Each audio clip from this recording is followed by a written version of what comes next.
அனைவருக்கும் வணக்கம். டிஎன்பிசி போட்டித் தேர்வு சார்ந்த கணக்குகளை பார்த்துட்ருக்கோம். அந்த வரிசையில் 1999வது வருஷம் டிஎன்பிசி குரூப் எக்ஸாமில் கேட்ட ஒரு கேள்வி. ஓர் எண்ணின் 75%உடன் 75ஐ கூட்டினால் அதே எண் கிடைக்குமெனில் அந்த எண்ணின் மதிப்பு என்ன? எந்த எண்ணனே சொல்லாமல் அந்த எண்ணோட 75%ஐ எடுத்து அதோட யாரை கூட்டுறாங்க? 75ஐ கூட்டினால் அதே எண் கிடைக்கும்னு சொல்கிறாங்க. அந்த எண்ணோட மதிப்பு தெரியாத அந்த எண்ணை எப்பொழுதும் போல் நம்ம என்ன வச்சுக்கலாம்னா எக்ஸ்ன்னு வச்சுக்கலாம். ஆனால் எக்ஸுங்கிறது பெருக்கல்ல பயன்படுறதுனால நான் என்னென்னு வச்சுக்கிறேன்? ஒய்ன்னு வச்சுக்கிறேன். என்ன சொல்கிறாங்க? ஒய்யோட 75%உடன் யாரை கூட்டினோமா? 75 கூட்டினா அதே எண் கிடைக்கும். தெரியாத எண்ணா யார்? ஒய். அப்போ ஒய்யோட 75% எடுத்து 75 கூட்டினா திரும்ப யார் தான் கிடைக்கிறா? ஒய் தான் கிடைக்கிறாங்கன்னு அவங்க கான்செப்ட். ரைட்டா? ஒய் இன்ட்டு 75%ங்கிறது 75/100 ப்ளஸ் 75 ஈக்குவல் என்ன? Y.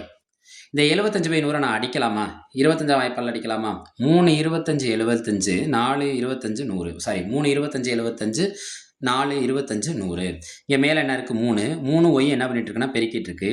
3y/4 plus 75 equal to Y. நம்மளுக்கு யாரோட மதிப்பு தேவை? ஒய்யோட மதிப்பு தானே தேவை.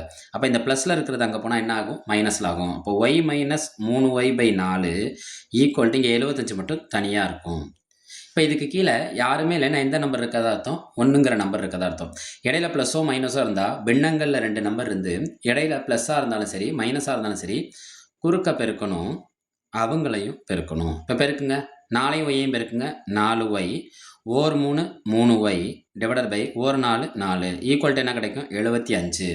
4 ஒயில் 3 ஒய் போச்சுன்னா நம்மளுக்கு எத்தனை ஒய் தான் கிடைக்கும்? ஒரே ஒரு ஒய் தான் கிடைக்கும். இப்போ y/4 y/4 ஈக்குவல் டு என்ன கிடைக்கும்? 75. இது கீழே யார் இருக்கதா அர்த்தம்? 1 இருக்கதா அர்த்தம். இப்போ நம்ம என்ன செஞ்சால் மட்டும் போதும்? குறுக்க பெருக்கினா மட்டும் போதும். 1 × ஒய்யை பெருக்கினா ஒய். 4 75 பெருக்குவோமா?